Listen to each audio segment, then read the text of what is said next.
Hello everyone, this is Jackie, the French reporter for What's On Headquarters. We are here in Hollywood at the Ricardo Montalban Theater where the second annual Breaking the Silence Award is happening. Breaking the Silence recognizes corporations and leaders who use their platforms of influence to advocate for sexual and domestic violence abuse awareness. So do not go anywhere, stay with me, and let's take a look at who came out to support this organization.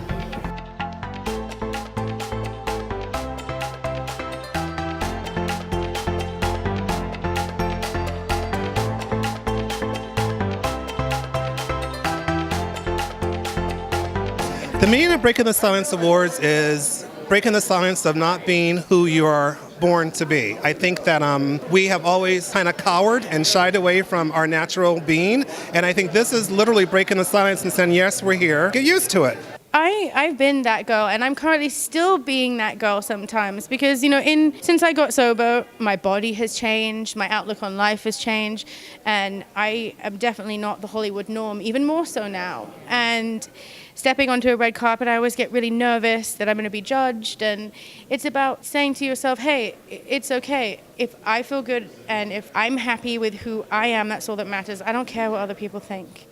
Today it's very special because you're giving away a very meaningful awards. Enlighten.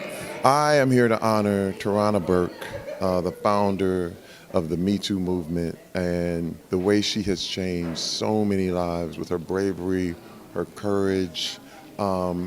It's beyond belief what a sea change this one person can make. And she is the perfect example of that. What started the Me Too movement? Because there was a need to talk about and think about sexual violence, particularly in marginalized communities. And so it was a way to create that conversation and give people language to talk about something that's really difficult. She is the perfect example of that, and she's changed my life for the better, and millions of people are now free.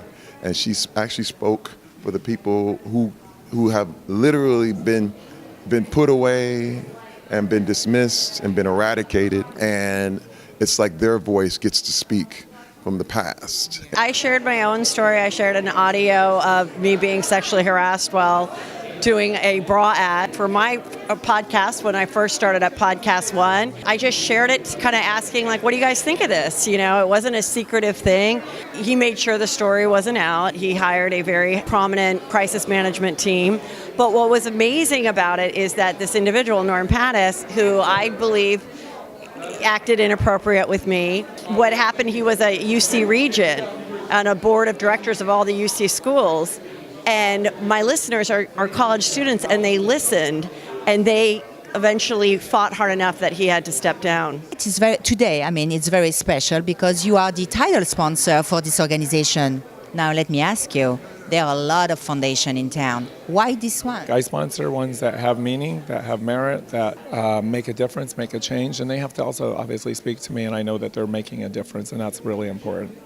And that's a wrap for the third annual Breaking the Silence. I hope you enjoyed this carpet as much as we did. We spoke to many people that came out to break the silence. I'm Jackie, the French reporter for What's On Headquarters, and I will see you next time. And remember, don't live in shame. Break your silence.